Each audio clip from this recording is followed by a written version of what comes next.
Girl was in the middle of doing number 1 when she suddenly noticed a group of her classmates fleeing in a panic, as if something terrifying were chasing them. At that moment, Kaya had no idea what was happening, but just to be safe, she followed the crowd and hid inside a room. As more and more students rushed in, an ominous feeling instantly washed over her, yet she still had no clue what was happening outside, until gunshots rang out from beyond the door. Kaya finally realized a shooting had erupted outside, as the gunfire continued to echo.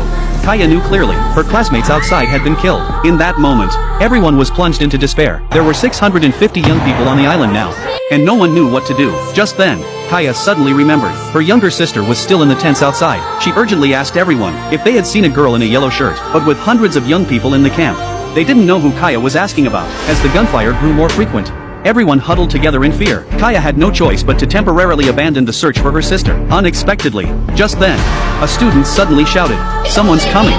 This instantly sent everyone fleeing in panic, but corpses already littered the outside. To survive, Kaya had no choice but to follow the crowd. Then Kaya spotted an injured female classmate. She helped the girl up and ran toward the forest. Fortunately, they hadn't run far. They luckily discovered a hidden hillside, finally giving them a chance to catch their breath. Yet the gunfire behind them never ceased. This was clearly a massacre operation, and the criminals undoubtedly carried ample ammunition. As piercing screams rose from the students, the group finally remembered to call the police, but it would take at least an hour for officers to arrive, a realization that plunged them into despair. Still, they had no other options. They could only try to hide until the police arrived. Kaya grabbed her phone and called her sister, but there was no answer. Just as Kaya feared her sister might be dead, a wounded man rushed over. He said the one firing the gun was an agent. This instantly struck Kaya as odd. Realizing staying put was hopeless, Kaya ran toward the dangerous campsite. She suspected her sister was still hiding in a tent, but upon reaching the campsite, she found it completely deserted. Just then, Kaya suddenly spotted a small boy slumped on the ground. She tried to take him away, but the boy refused to leave. He was waiting for his older brother. If he left now,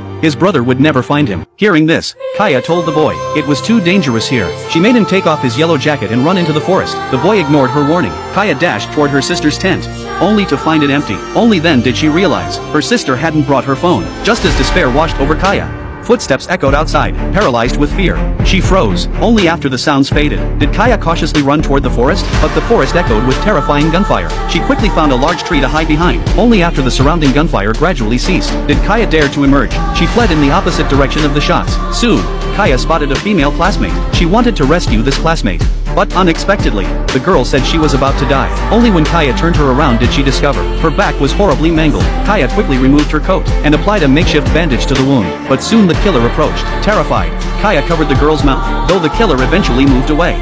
The girl's body grew colder by the minute. Finally, her eyes closed and her breath ceased. Just as Kaya was overcome with grief, the girl's phone suddenly rang. It was her mother calling, but Kaya dared not answer. As her emotions gradually stabilized, Kaya resumed her flight.